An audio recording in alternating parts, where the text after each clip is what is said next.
Everyone, स्वागत है आपका आपके चैनल विक्टोरियस एकेडमी में। और हम लोग some basic concept of chemistry class 11 की इस समय स्टडी कर रहे हैं। हम लोगों ने प्रीवियस लेक्चर्स में बहुत कुछ स्टडी किया।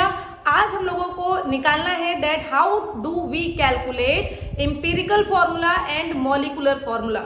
मॉलिक्यूलर फॉर्मूला तो आपको सुना भी होगा आपने नाम, लेकिन एम्पिरिकल फॉर्मूला तो आज तक कभी नहीं सुना होगा। तो क्या होता है एम्पिरिकल फॉर्मूला, क्या होता है मॉलिक्यूलर फॉर्मूला, कैसे हम लोग कैलकुलेट करते हैं, आज हम लोग इसी के बारे में जानेंगे।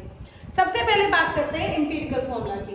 तो बेटा एम्पिरिकल फॉर्मूला होता है simple whole number ratio of atom या फिर elements present in a molecule is called empirical formula. कह दो मैम ये तो हमने भी देख लिया, आप क्या नई चीज बता रही हैं? हम ये नई चीज बताएंगे उसका एग्जाम्पल देके। जैसे अगर अच्छा मॉलिक्यूलर फॉर्मूला की भी लगे हाथ बात कर लो। Each and every atom is mentioned in the number in which they are present is called molecular formula. For example, बेटा ग्लूकोज का फॉर्मूला होता है C6H12O6, होता है कि नहीं होता है? हाँ, तो इसमें लिखा है each and every atom is mentioned in the number। Carbon के कितने नंबर है? 6। हाइड्रोजन के कितने नंबर है? 12। ऑक्सीजन के कितने नंबर है? 6। लेकिन यहां पर whole number ratio of atom यानी कि इसी का एम्पिरिकल फॉर्मूला हो जाएगा CH2O। कितनी अच्छी बात आपने सीख ली। ये इसी का एम्पिरिकल फॉर्मूला है बेटा। जिस और N लगा देते हैं। N क्या है? वही नंबर ऑफ एटम्स। तो अगर आपने यहां पर इस जगह पर N बराबर 6 रखा तो CH2O में रखो जरा, क्या बनेगा? C6H12O6। अभी कैसे समझ में आ गया एम्पिरिकल फॉर्मूला? आया ना जल्दी से आपको समझ में? इसी तरीके से एक बार जरा इसी में कह दो मैम क्या सभी का एम्पिरिकल फॉर्मूला यही होता है? अच्छा एक बात बताओ, अगर क्लोरीन लगा होता है तो क्या यही बनेगा? इसमें तो कार्बन हाइड्रोजन ऑक्सीजन है, ये कार्बोहाइड्रेट्स का एम्पिरिकल फॉर्मूला है। अगर आप n बराबर 5 रखोगे, इनकेस n बराबर 5 रखोगे तो n बराबर 5 रख के C5H10O5 बनेगा कि नहीं बनेगा? ये पेंटोज शुगर का फॉर्मूला होता है, पेंटोज शुगर का फॉर्मूला होता है जिसमें कार्बन की संख्या 5 होती है। ये हेक्सोज शुगर है जिसमें कार्बन की संख्या 6 होती है। उसका एग्जांपल क्या बनाया आपने? ग्लूकोज। यार अभी तो एम्पिरिकल फॉर्मूला और मॉलिक्यूलर फॉर्मूला समझ में आ गया ना। अच्छा, एम्पिरिकल फॉर्मूला और मॉलिक्यूलर फॉर्मूला कैलकुलेट करने के लिए हम लोगों को कुछ स्टेप्स की नॉलेज होनी चाहिए, ठीक है? तो उन स्टेप्स को सीखेंगे और फिर एक एग्जाम्पल लेंगे कि कैसे क्या होता है। इसका स्क्रीनशॉट लीजिए, इसके बाद हम लोग नोट डाउन करेंगे अबाउट स्टेप्स। काय के स्टेप्स?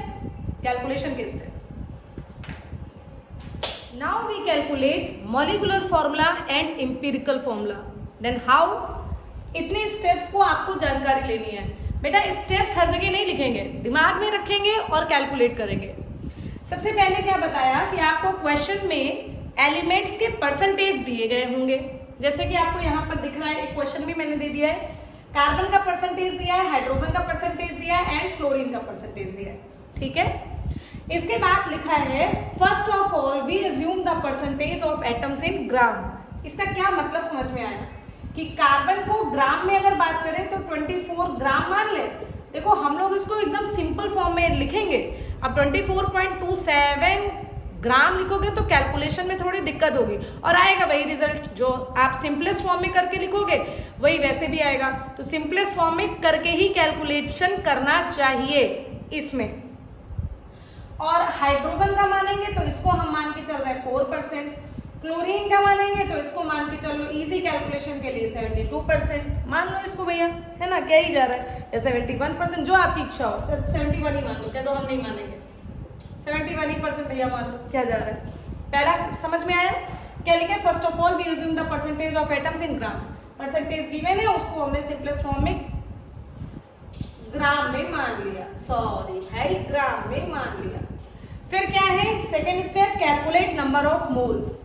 नंबर ऑफ मोल्स बता चुके हैं यार, गिवन मास अपॉन मोलर मास। ये तो पहला स्टेप हो गया। सेकेंड स्टेप में गिवन मास 24 ग्राम है, इसका एटॉमिक मास कितना होता है? 12। कितना आया? 2। इसका हाइड्रोजन का गिवन मास 4/1 कितना आया? 4। क्लोरीन का होता है 71 अपॉन में 35.5, अबाउट में कितना आएगा? 2। बताओ 35.5 अबाउट में कितना बनेगा, 2 बनेगा कि नहीं बनेगा? समझ में आया मुन्ना? बोलो क्लियर है एकदम? Very nice. अब कैलकुलेट नंबर ऑफ मोल्स हो गया। थर्ड स्टेप में क्या लिखा है? डिवाइड्स मोल बाय लीस्ट पॉसिबल नंबर। अब इसमें ये नंबर आया, ये नंबर आया, ये नंबर आया, सबसे छोटा कौन है? 2 ना, तो 2 से तीनों को डिवाइड करना है। स्टेप देखो ना, 2 से तीनों को डिवाइड करना है। तो चलो भाई 2/2 कितना आया? 1। 4/2 कितना आया? 2। 2/2 कितना आया? 1। बस इसी से आपका एम्पिरिकल फॉर्मूला बन गया। बताओ कार्बन का कितना? 1, ठीक है। हाइड्रोजन का कितना? 2, ठीक है। Cl का कितना? 1, ठीक है। तो आपका ये क्या कैलकुलेट हुआ बेटा? एम्पिरिकल फॉर्मूला कैलकुलेट हो गया। ठीक, समझ में आया? इसी एम्पिरिकल फॉर्मूला से हम लोग एम्पिरिकल मास भी कैलकुलेट कर लेंगे, क्योंकि हमको मॉलिक्यूलर फॉर्मूला के लिए एम्पिरिकल मास पता होना चाहिए। तो क्या, चलो भाई क्यों ना हम लोग एम्पिरिकल मास कैलकुलेट करें। तो एम्पिरिकल मास के लिए कार्बन का मास 12 इंटू 12 प्लस 2 इंटू 1 प्लस 35.5। जोड़ो भाई 12 और 2 14, 14 और 35.5 जोड़ो 5, 5 4 9, 3 1 4, कितना आया? 49.5 बना इसका मास। इतना बना इसका मास। चलो फिर आपको क्या कैलकुलेट करना है? कितने स्टेप हो गए? ये चौथा स्टेप हो गया। पांचवें स्टेप में क्या कैलकुलेट करना है? आपको n निकालना है, क्योंकि ये n यहाँ लग के ही हम लोग मॉलिक्यूलर फॉर्मूला निकाल सकते हैं। n निकालने के लिए फॉर्मूला क्या बताया? Molecular mass. देखो क्वेश्चन में दिया जाएगा आपको मॉलिक्यूलर मास कितना है? 98.96 अपॉन आपने कितना निकाला? 49.5। अबाउट में अगर आप कैलकुलेट करोगे ना तो 49 2 टाइम्स में आई थिंक 98 होता है। यस, 2 टाइम्स में अबाउट में 98 होता है। तो हम इसको मान के चले n बराबर कितना आ गया बेटा? 2 आ गया। तो जरा छठे स्टेप में molecular formula is equals to n into empirical formula. Molecular formula is equals to n into empirical formula. Empirical formula ये आया, क्या लिखोगे? थोड़ा पेन चेंज करें ताकि आपको दिखे। CH2Cl1 का अगर n निकाले तो n की वैल्यू क्या आएगी? 2। बताओ भाई, n से मल्टीप्लाई करना है ना, तो क्या बना भाई? देखो C2H4Cl2, ये बना आपका मॉलिक्यूलर फॉर्मूला। कितना आसान है कि नहीं है बताओ? तो इस तरीके से हम लोग कैलकुलेट करते हैं। इंपीरिकल फॉर्मूला आपका ये निकला था, देखो ये आया, और मॉलिक्यूलर फॉर्मूला आपका ये बना। थोड़ा सा टिपिकल यहाँ होता है जब आप लोग n निकालना भूल जाते हो। इंपीरिकल मास ऊपर होगा, सॉरी मॉलिक्यूलर मास ऊपर होगा, इंपीरिकल मास नीचे होगा। इस बात को ध्यान रखेंगे हम लोग। समझ में आया? एक बार और रिपीट करते हैं। देखो सबसे पहले परसेंटेज को ग्राम में माना, परसेंटेज को ग्राम में माना, सिंपलेस्ट फॉर्म में माना ताकि कैलकुलेशन आसान हो। फिर नंबर ऑफ मोल्स निकाला। नंबर ऑफ मोल्स कैसे निकालते हैं? गिवन मास अपॉन मोलर मास। ठीक है, गिवन मास अपॉन मोलर मास। फिर तीसरे स्टेप में लीस्ट पॉसिबल नंबर से डिवाइड करते हैं। लीस्ट पॉसिबल नंबर इन तीनों में जो सबसे छोटा होगा उससे डिवाइड करना है। डिवाइड कर दिया, रेशियो आ गया। इसी रेशियो से इंपीरिकल फॉर्मूला आ जाता है। इंपीरिकल फॉर्मूले तक तो आसान है।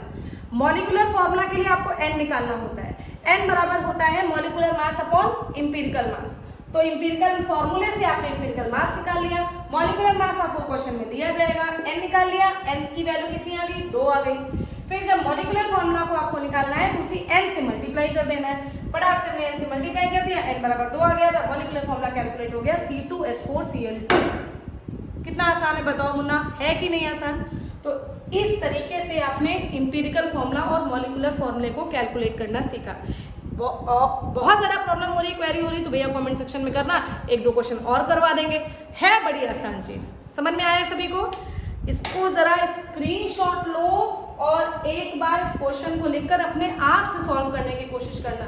सब चीज छापने से नहीं होता भाई। आप लोग जब तक अपनी तरफ से मेहनत नहीं करोगे ना, तब तक हम क्या, कोई नहीं सिखा पाएगा। तो अपनी तरफ से एक कोशिश करो, बाकी पूरी कोशिश हमारी तरफ से। एक प्रयास आपका, बहुत सारा प्रयास मेरा। हालांकि उल्टा होना चाहिए, एक प्रयास मेरा बहुत सारा आपका, लेकिन फिर भी एक प्रयास आपका बहुत सारा मेरा करके हम लोग मिलके धुआं कर देंगे, धुआं का मतलब धूम मचा देंगे, ठीक है। तो जरा जल्दी से इसका स्क्रीनशॉट लो। इसके बाद हम लोग क्या पढ़ने वाले हैं, स्टोकियोमेट्री। ये क्या होता है बताते हैं, इसका स्क्रीनशॉट लीजिए। अब हमको पढ़ना है अबाउट स्टोशियोमेट्री। बहुत लोग इसको स्टोशियोमेट्री कहते हैं, बहुत लोग इसको स्टोकियोमेट्री कहते हैं। क्या रखा है भैया, पढ़ लो।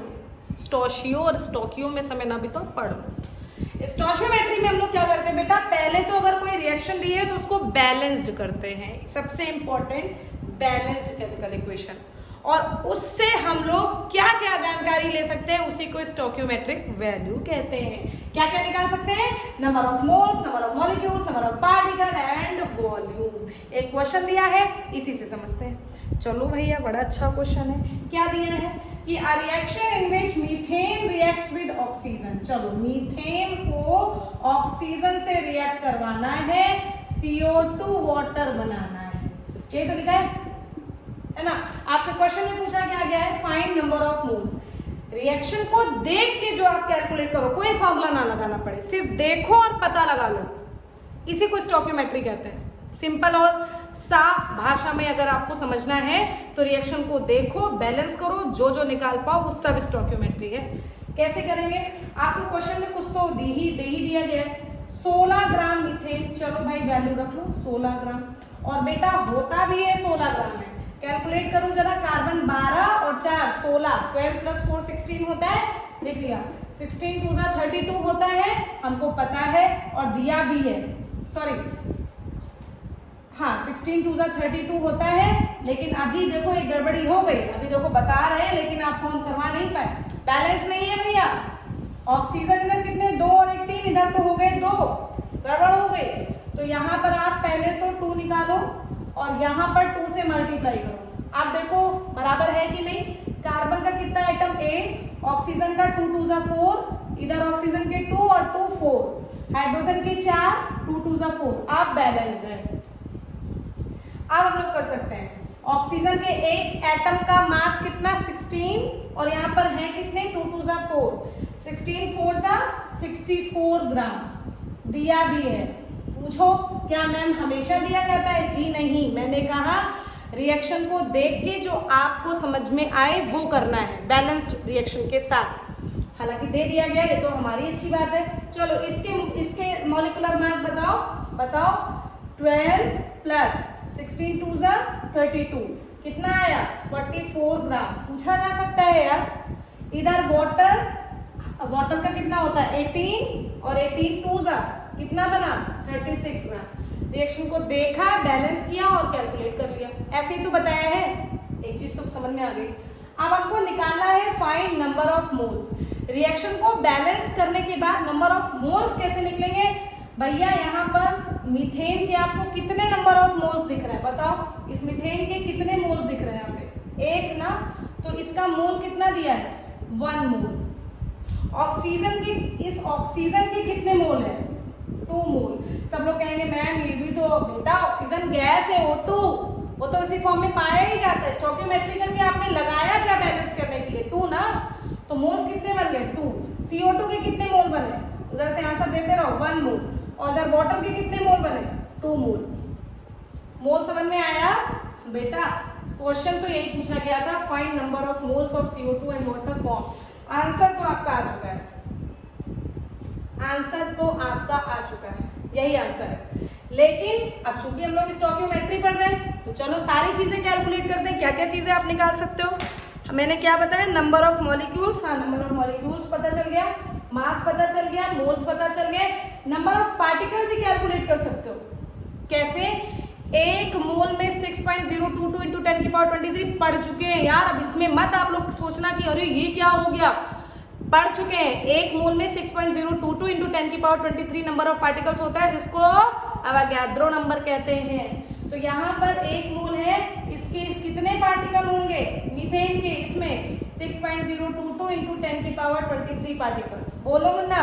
इसके बाद अगर यहाँ की बात करें तो यहाँ तो 2 मोल है, तो 6.022 × 10⁻23 को आपको 2 से मल्टीप्लाई करना पड़ेगा। कितना बनेगा 12.044 × 10⁻23 पार्टिकल्स।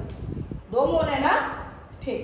फिर 1 मोल बना कितने CO2 बने? 6.022 into 10 की पावर 23 पार्टिकल्स ऑफ CO2 बने। दोनों आंसर जैसे बता रहे हैं। फिर यहाँ पर 2 मोल बने, कितना? 12.044 into 10 की power 23 number of water molecules बने। क्या आंसर ऐसे नहीं दे सकते हो बोलना? Very nice. वॉल्यूम का कॉन्सेप्ट भी बताया है। बताओ एक मोल में कितने लीटर? याद करो, मोल्स को कैलकुलेट करने के लिए मैंने गैसियस स्टेट की बात भी बोली थी। कितने लीटर? 22.4 लीटर या 22,400 ml। पता नहीं याद है कि नहीं, याद करो। तो इसमें कितने मोल हो गए? एक मोल है तो कितने लीटर आया? 22.4 लीटर। बोलो, इसमें 2 मोल है तो मल्टीप्लाई करो, 22.4 लीटर को मल्टीप्लाई करो, कितना बनेगा? 44.8 लीटर। यहाँ पर अगेन 22.4 लीटर, यहाँ पर अगेन 44.8 लीटर। कोई फॉर्मूला लगाया? कुछ हम लोगों ने एक्स्ट्रा कुछ एफर्ट्स डाले, केवल रिएक्शन देखी, बैलेंस किया और इतनी सारी चीजें निकाली। ये आंसर है जो क्वेश्चन में पूछा गया है ना। Stoichiometry easy. आप बच्चे कहेंगे कि सिर्फ इतना? हाँ, सिर्फ इतना। कभी कभी कुछ चीजें इतनी आसान होती है कि बच्चे विश्वास ही नहीं कर पाते कि अरे इतना आसान भी हो सकता है। आसान, इसको सीखो तो एक बार। समझ में आया?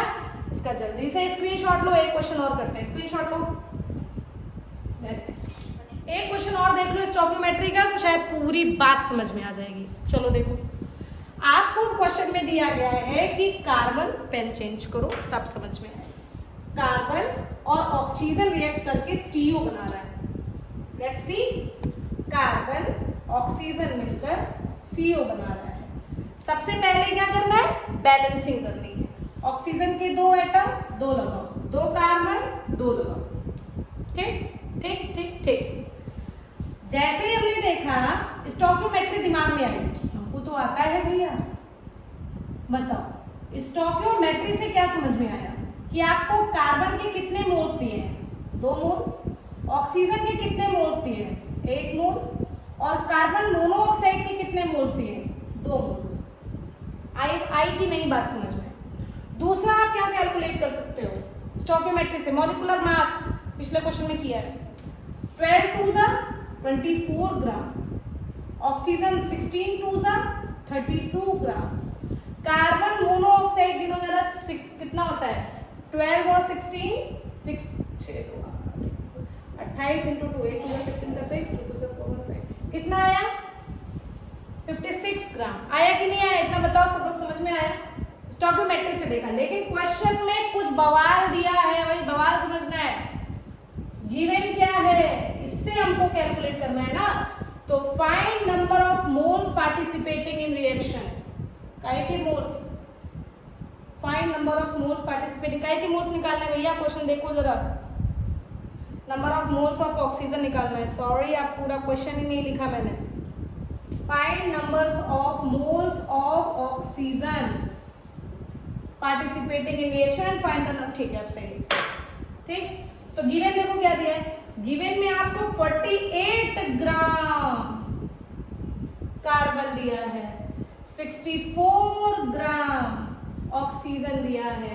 तो आपसे पूछा है find number of moles of oxygen participating in reaction. क्या आपको नहीं पता कि कितने मोल्स कैसे निकाला जाता है? N is equals to 48 upon 12 करोगे कि नहीं करोगे? Given mass upon molar mass. बताओ, इतनी चीजें तो मैंने आपको कब से समझाई है। तो आपका गिवन मास यहाँ पर 48 दिया है, कार्बन का मास 12 होता है, तो आप यहाँ से कितने मोल्स निकले? 4 मोल। यानी कि इस गिवन मास के हिसाब से कितने मोल्स यूज किए गए हैं? 4 मोल। स्टोइकियोमेट्री ने तो ये समझा दिया, समझ में आया? प्लस ऑक्सीजन के कितने मोल्स होंगे जरा निकालो। N बराबर 64, ऑक्सीजन का होता है कितना है? 16। कितने मोल्स आ गए इसके भी? नहीं, 16 2 जा 32, सॉरी 16 2 जा 32, कितना आया? 32, 2 टाइम्स जाएगा, इसका N बराबर कितना आया? 2 आया कि नहीं आया? बोलो। अगर इस गिवन के हिसाब से हम लोग रिएक्शन देखें तो यहाँ होना क्या चाहिए? 4 कार्बन 2 O2, एरो बनाओ 4 CO। इस गिवन के हिसाब से रिएक्शन ये बननी चाहिए, बट आप लोग सिंप्लीफाई करके लिखते हैं ना, तो 2 से जब काटोगे तो कितना बनेगा? 2 से काटो, 2 2 जा 4, 2 1 जा 2, 2 2 जा 4, तो कितना बना? 2 कार्बन प्लस O2, 2 CO। बताओ बनेगा तो वही ना, ऊपर वाली तो बनी, तो चाहे ये लिखो चाहे वो लिखो, लेकिन क्वेश्चन में हमको तो उल्लू बनाया गया है, इसलिए बनेंगे, समझेंगे। समझ में आया बेटा? तो यहाँ पर 2 मोल्स आए कि नहीं आए? आपसे क्वेश्चन पूछा गया है, find number of moles of oxygen participating in reaction. पहला आंसर आ गया है, कितने मोल पार्टिसिपेट कर रहे हैं? 2 मोल्स ऑक्सीजन पार्टिसिपेट कर रहे हैं। आगे का क्वेश्चन सुनो, find number of moles of carbon monoxide form. पूछा है कि अगर इतना मोल लग रहा है तो CO कितना बना? तो देखो भैया, देखो देखो देखो, अगर 1 मोल ऑक्सीजन, बहुत ध्यानपूर्वक करना, 1 मोल ऑक्सीजन कार्बन मोनोऑक्साइड का कितना बनता है? भाई कार्बन मोनोऑक्साइड की अगर हम लोग बात कर ले, 1 मोल ऑक्सीजन कार्बन मोनोऑक्साइड की बात करें तो कितना मॉलिक्यूलर मास होता है कार्बन मोनोऑक्साइड का? 28 ग्राम। कार्बन का कितना? 12। ऑक्सीजन का कितना? 16। 1 मोल ऑक्सीजन अगर कितना बना रहा है? 28 ग्राम। बोलो, तो 2 मोल कितना बनाएगा? बोलो भैया, हम लोग को ग्राम नहीं, हम लोग को क्या निकालना है? Find number of, sorry sorry sorry sorry, फिर उल्टा हो गया, हमको तो फाइंड नंबर ऑफ मोल्स निकालना है ना। तो अगर 1 मोल ऑक्सीजन, 1 मोल ऑक्सीजन कितने मोल निकाल रहे हैं? 2 मोल ना। तो अगर 1 मोल ऑक्सीजन 2 मोल कार्बन मोनोऑक्साइड बना रहा है तो 2 मोल ऑक्सीजन कितना बनाएगा यार? 4 मोल CO बनाएगा कि नहीं बनाएगा? नहीं आया क्या समझ में यार? यही आंसर है तुम्हारा। फिर से देखो, पूरी स्टॉक फिर से देखो, इस क्वेश्चन को देखो। ये मैंने स्टोइकियोमेट्री से समझा, कार्बन प्लस ऑक्सीजन CO बना, स्टोइकियोमेट्री से उसको बैलेंस किया, देखा तो ये आया। लेकिन गिवन क्वेश्चन में तो 48 ग्राम और 64 ग्राम दिया है, तो इससे हम लोग पहले नंबर ऑफ मोल्स निकाल लेंगे। n बराबर कितना होता है? गिवन मास अपॉन मोलर मास। निकाला, इसके 4 मोल है, इसके 2 मोल है। मैंने क्या समझाया कि गिवन नंबर ऑफ मोल्स के हिसाब से यहाँ पर आप इस रिएक्शन को इस फॉर्म में रिप्रेजेंट कर सकते हो। लेकिन चूंकि ये सिंप्लीफाई फॉर्म में रिएक्शन लिखी जाती है तो सिंप्लीफाई करके भी दिखा दिया कि यहाँ पर अगर 2 से सिंप्लीफाई करोगे तो 2 2 जा 4, 2 कार्बन, 2 कटा ऑक्सीजन, 2 कटा 2 कार्बन हो गई, तो बना। समझ में आया? तो ये रिएक्शन बनी, मतलब बनती यही है, आपको ये दी गई है। तो इसी हिसाब से तो हम लोगों से पूछा जा रहा है कि अगर ये देके अगर ये बना तो find number of moles of oxygen participating. कितना मोल्स पार्टिसिपेट कर रहा है? 2 मोल्स ना। तो एक तो यही आंसर बन गया कि 2 moles of oxygen participating in this reaction. 2 मोल। देखो फिर क्या है? Find number of moles of carbon monoxide form, मतलब कितने कार्बन मोनोऑक्साइड बने। अगर 2 मोल ऑक्सीजन है तो कितने बने? तो पहले इसमें देखो 1 मोल से कितना बन रहा है? 2 मोल। तो 2 मोल से 4 मोल, एक तो लिखा है कि अगर 1 मोल ऑक्सीजन से कितने मोल? 2 मोल CO बन रहा है, तो 2 मोल से कितना बनेगा? 4 मोल कार्बन मोनोऑक्साइड। समझ में आई बात? देखा कितना आसान है स्टोइकियोमेट्री। तो इस तरीके से आज का लेक्चर भी हम यही फिनिश करते हैं। नेक्स्ट लेक्चर और ज्यादा इंपॉर्टेंट होने वाला है, जिसमें हम लोग पढ़ेंगे लिमिटिंग रिएजेंट। ये क्या होता है समझाएंगे जब लेक्चर पढ़ेंगे।